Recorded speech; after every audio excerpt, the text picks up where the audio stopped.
안녕하세요. 채널이 김원중 기자입니다. 최근 트럼프 대통령이 타이레놀 성분이 기형아 출산과 자폐아의 출산 비율을 높인다라고 언급해서 세계적으로 논란이 되고 있습니다. 하지만 미국 산부인과 학회나 WHO 등은 아니다라고 반박을 했는데요. 오늘 이 과학적 분석을 통해서 우리 약사님과 함께 여러분들이 알고 가야 할 상식을 풀어보도록 하겠습니다. 약사님 소개 부탁드리겠습니다. 안녕하세요. 저는 한국병원약사회 홍보위원으로 활동하고 있고 용인 세브란스 병원에 근무하고 있는 안주원 약사입니다. 네, 요즘 최근에 뉴스 나오신 거 많이 보셨죠? 네, 많이 봤어요. 네, 이게 급하게 섭외를 드렸는데 이제 흔쾌히 나와주셨습니다.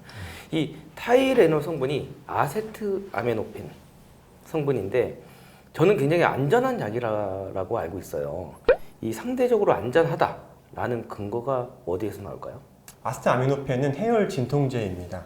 흔히 아시는 브루펜 소염 해열 진통제와는 좀 다르게 소염작용, 즉 염증을 없애는 작용이 없는 해열 진통제라고 생각하시면 되고, 작용 범위가 이제 중추 쪽에 좀 국한되어 있다 보니까 다른 소염 해열 진통제와는 다르게 위장장애라든지 신장 쪽에 부작용이 좀 적은 편입니다. 그래서 70년 넘게 비교적 안전하게 사용되어지고 있는 약입니다. 우리가 약의 안정성을 평가할 때는요, 임상시험을 통해서 평가하게 되는데 우리가 인부를 대상으로 임상시험을 진행할 수가 없기 때문에 어떤 약이든지 임산부에게 무조건 안전하다라고 말할 수는 없습니다. 하지만 이미 수십 년 동안 수많은 임산부들에게 사용되어져 왔고 그 안정성을 이미 많이들 알고 계시는 상황이기 때문에 충분히 안전하다라고 말씀드릴 수가 있는 것입니다. 논문 결과도 하나 말씀해 드리면 실제로 의학계에서는 굉장히 권위 있는 학술지인 자마에 기재된 논문인데요. 스웨덴에서 1995년도부터 2019년도까지 출생한 아동의 250만 명의 그들을 대상으로 이제 연구를 했습니다. 아세트아미노펜의 사용과 자폐와 ADHD 발병에 관한 연관성에 대한 연구였는데요. 같은 부모에게서 나온 아동이었을 때 그 자폐와 ADHD의 발병률에 대한 위험도가 굉장히 차이가 미미했고 오히려 수치적으로만 봤을 때는 위험도가 더 낮게 나왔어요. 네. 그 다음에 이제 지적 장애는 그 수치가 더 작게 나왔고요. 그렇기 때문에 이러한 결과들을 봤을 때 우리가 아세트아미노펜은 충분히 안전하다라고 말할 수 있습니다. 근데 반대로 임신 중 아세트아메노펜을 복용을 할 때 신경 발달 장애가 있다는 논문들이 있는 거 아닌가요? 그러니까 이제 트럼프 대통령이 그런 발언을 한 거 아닌가 싶은데 2025년에 발표된 연관성이 있다는 최근 연구를 살펴보면은 실험 방법으로 내비게이션 가이드 방법이라는 방법으로 이제 연구를 진행을 하였습니다. 이 내비게이션 가이드 방법은 통제된 상황에서 임상시험이나 대조실험을 한 것이 아니라 이전까지 있었던 논문들을 일정한 기준을 가지고 데이터를 수집해서 연관성을 한번 관찰해보는 그런 연구인데요. 이렇게 여러 다양한 연구들이 있다 보니까 연구들끼리 이제 뭐 방법도 전부 다르고 그 다음에 연구 대상자들의 상황이나 조건이 전부 다르기 때문에 이런 방법의 연구들은 필연적으로 한계를 가지게 됩니다. 그 많은 한계 중에 하나를 자녀 교란이라고 하는데요. 자녀 교란. 네, 맞습니다. 이게 일정한 기준을 가지고 데이터를 수집하다 보니까 결과를 잘못 해석할 수 있게 만드는 교란이 남게 된다. 그래서 자녀 교란이라고 하고요. 연관성이 있다는 이 논문, 지금 이슈가 되고 있는 이 논문에도 자녀 교란을 많이 확인해 볼 수가 있었습니다. 대표적으로 혹시 얘기할 게 있을까요? 네. 일단은 이 논문에서는 임산부가 도대체 왜 이 약을 먹게 되었는지에 대해서는 고려하지를 못했어요. 그냥 약을 먹진 않았을 거 아니에요. 뭐 두통이 있다든지 발열이 있다든지. 네, 맞습니다. 이 약이 아니라 이 산부의 고열, 그 다음에 통증으로 인한 산화적 스트레스, 그런 것들이 태아의 신경발달 장애에 미칠 영향은 고려하지 못했고, 또 인부가 이 아세트아미노펜을 언제 얼마 동안 먹었는지도 사실 모르는 거고, 다른 약은 먹은 게 없는지, 또 인부의 그 가정 환경은 또 어땠는지 이런 여러 가지 자녀 교란이 있는 것을 확인할 수 있었습니다. 그러면 이제 미국 산부인과학회나 WHO 등은 이제 이러한 입증과 인과는 입증되지 않는다라고 제가 본 것 같은데 이러한 이 핵심 근거는 어디에 있을까요? 자녀 교란 때문인 거죠. 네네네. 결국엔 그런 여러 가지 교란으로 인과성을 입증할 수 없다라고 이제 미국 산부인과 협회 ACOG라고 하는데요. 거기서 또 그렇게 말을 했고 동시에 말하는 걸 제가 봤는데 어떻게 얘기하냐면은 이 복잡한 다양한 원인들을 굉장히 지나치게 단순화해서 말하였다고 말을 하더라고요. 예를 들어서 설명을 해보면은 러닝화를 많이 신으니 교통사고율이 증가한다. 그래서 러닝화를 신지 마라 라고 이야기하는 것과 좀 비슷한 맥락입니다. 교통사고는 복잡하고 다양한 원인으로 발생하기 때문에 그렇죠.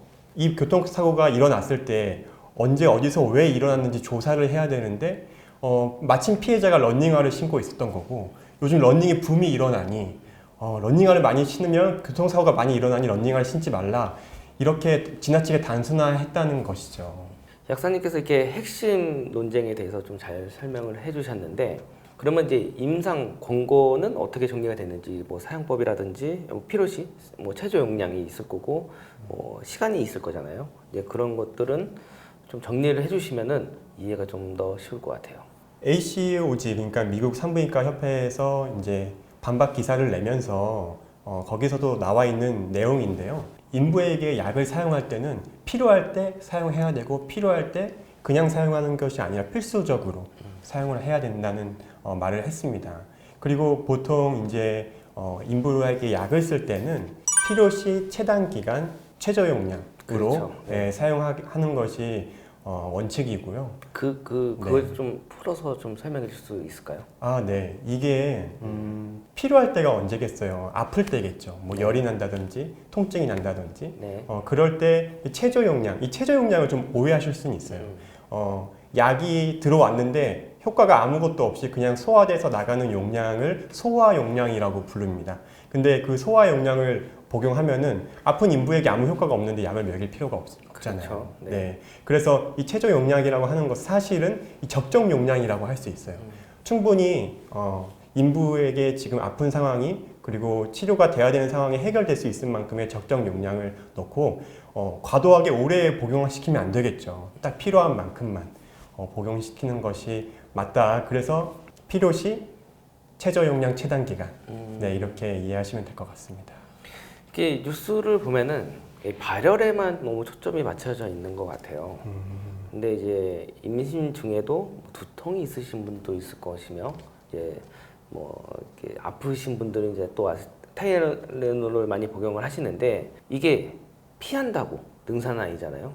그렇습니다. 네. 이게 인부들은 예기치 못한 아픔들이 많이 찾아옵니다. 특히 임신성 두통도 굉장히 근육통도 있고 맞습니다. 굉장히 고통스러운 상황이고 이 인부가 고통스러울 때 오는 이 산화적 스트레스가 아이에게 고스란히 전달된다고 생각하시면 되고 또 열이 고열이 나게 되면 단백질의 변성이 찾아오게 됩니다. 이 일반인도 열이 높아지게 되면은 단백질 변성으로 인해서 이제 조직이 손상되게 되는데 이 세포 분열을 무성하게 해서 조직과 신경이 자라나고 있는 이 태아의 열이 높아진다면 이 신경과 조직이 잘 생성되기가 어렵겠죠. 그래서 뭐 신경관 결손이라든지 그런 증상이 일어날 수가 있게 되는 것입니다. 그래서 해열제를 필요할 때는 통증을 잡는 진통제로서도 그 다음에 열을 낮추는 해열제로서도 아스타아미노펜을 필요하실 때는 반드시 사용해야 된다는 것이죠. 너무 피하면 안 되고 앞서 말씀하셨던 것처럼 적당한 용량과 사용을 하는 게 좋다. 그럼요. 네. 그렇습니다. 네. 알겠습니다. 그럼 이 용량과 기간 그리고 3분기에 따른 위험 차이가 있다라고 주장이 나오고 있는데 뭐 미국 FDA나 이제 규제 기관에 대한 최근의 코멘트를 좀 정리해 주시면 어떤 게 있을까요? 임신 기간을 3개월씩 나누게 되면은 1분기, 2분기, 3분기로 이제 나눌 수가 있습니다. 네, 제가 알기로는 1분기가 임신하고 3개월, 그다음 중기, 이제 네, 이제 맞습니다. 후기 이렇게 남긴. 맞습니다. 네, 그래서 1분기가 지나면 통상 안정기다라고 얘기를 하는데요. 네, 물론 약이 1분기에 노출된다면 더 위험한 상황이겠죠. 더 네. 위험할 수 있겠죠. 하지만 이 약을 사용할 때는 위험한 상황인 것이고 위험한 상황이 1분기에 있다면은 그것이 더 위험한 상황이 될 수 있기에 어느 분기에든 약이 필요하다면 사용을 해야 됩니다. 그래서 FDA에서도 이제 이번 일이 있은 후에 미국 의료진들에게 서한을 보냈는데요. 거기에 네. 있는 내용을 보면은 아세트아미노펜 복용과 이제 태아의 신경발달 장애의 명확한 인과관계는 확증할 수 없다. 하지만 연관성이 있을 수 있으니 신중하게 고려를 해야 한다라고 말하고 있더라고요. 너무 당연한 얘기예요, 그렇죠. 사실. 네. 네. 이미 임상적으로 그러한 관점으로서 의료진들이 인부에게 약을 처방하고 다루고 있기 때문에 크게 걱정 안 하셔도 될 것 같습니다. 여기서 좀 약간 돌발 질문인데 네. 진짜 만약에 아세트아미노펜을 처방을 못한다. 진짜 전 세계적으로 과정을 해봤을 때 대체약이 있나요?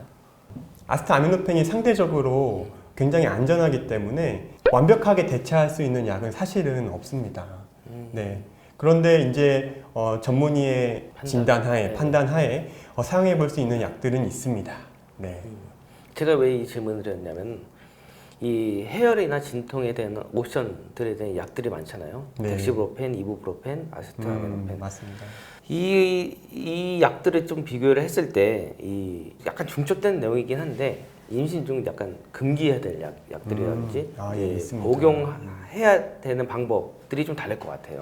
예, 그렇습니다. 네. 이게 아세트아미노펜 말고 방금 말씀하셨던 가장 쉽게 접근할 수 있는 약들 중에 이제 브루펜, 네. 흔히 엔세이드라고 얘기를 하는데요. 이것도 소염 해열 진통제이기 때문에 열을 낮추고 염증을 없애고 통증을 없애는 그런 작용을 합니다. 하지만 이게 아세트아미노펜보다는 좀 더 이 전신적으로 일어나고 작용 범위가 좀 더 넓기 때문에 부작용이 좀 더 있는 편이고, 특히 이 엔세이드 같은 경우에는 임신 후기에 사용하게 되면은 태아의 혈류에 좀 문제가 생길 수가 있어가지고 특히 이제 동맥 폐쇄성 그런 동맥이 폐쇄되는 그런 질환이 생길 수 있기 때문에 임신 후기에는 보통은 사용하지 않는 편인데요. 그럼에도 불구하고 필요시 그 전문의의 진단하에 사용해 볼 수는 있습니다. 그러면 이제 최근 이제 트럼프 대통령의 이 정치적 발언이라고 생각하시는 분들도 있어요. 그렇죠? 뭐 타이레놀 성분이 이제 뭐 기형이나 자폐를 유발한다라고 했으니까 약사님이 봤을 때 이 약간 팩트 관점으로 좀 접근했을 때 의견은 어떠신지 궁금한데. 네, 이게 앞서 말씀드린 것처럼 이 인부의 아세트아미노펜 복용이 태아의 신경 발달 장애를 일으킨다라는 것은 미국 산부인과 협회에서도 말씀한 것처럼 굉장히 단순화된 논리라는 거예요. 이제 그거에 대한 근거로 쿠바의 예시를 또 들었거든요. 근데 이제 쿠바는 우리나라처럼 또 다른 의료 선진국처럼 의료 접근성이 용이한 나라가 아닙니다.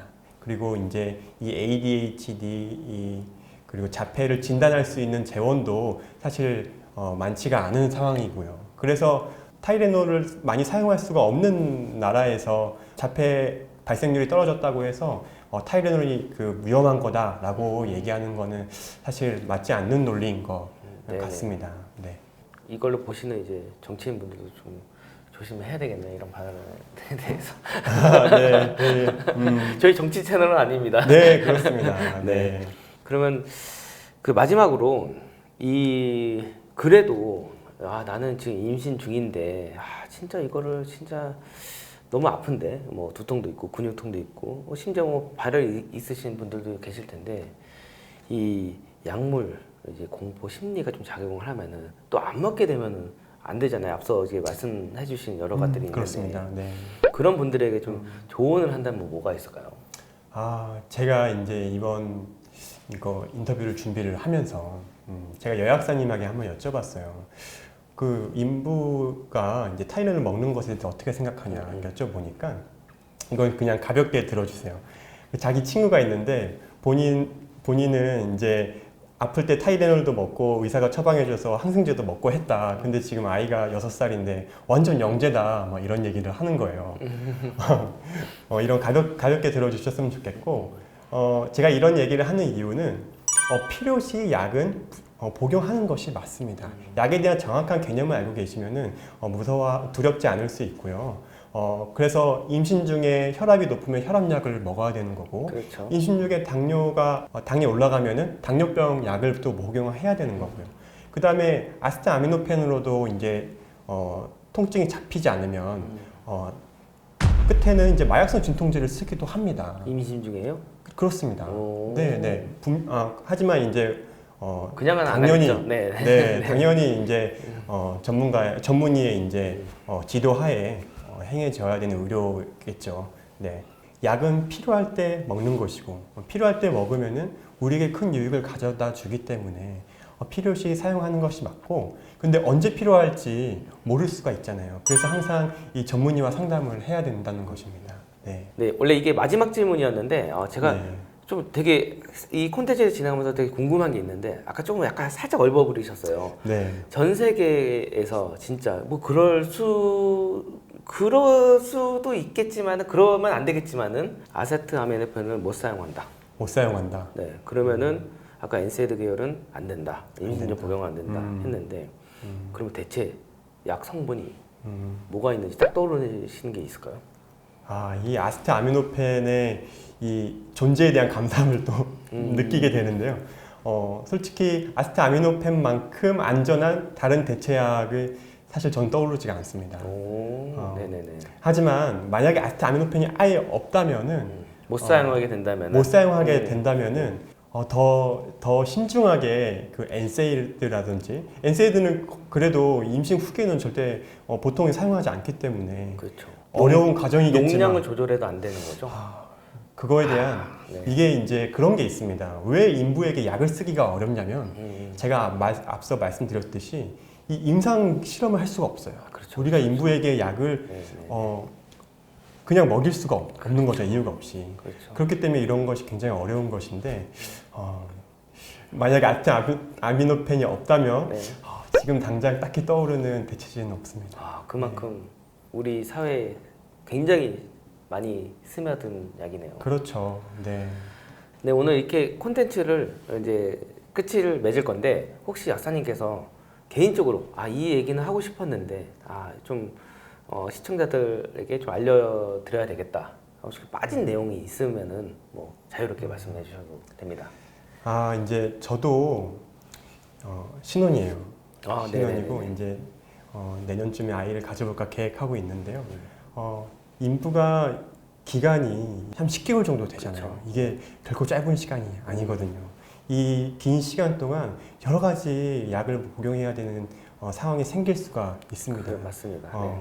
그런 상황에서 우리가 막 참고 막 견디고 나는 약 안 먹어 그래서 버틸 거야 이렇게 생각할 것이 아니라 그런 여러 가지 상황에 충분히 대응할 수 있다는 것을 다시 한번 좀 시청자분들이 알아주셨으면 좋겠고, 대응할 수 있는 약제들이 많다. 다양하게 많다. 네, 그렇습니다. 네.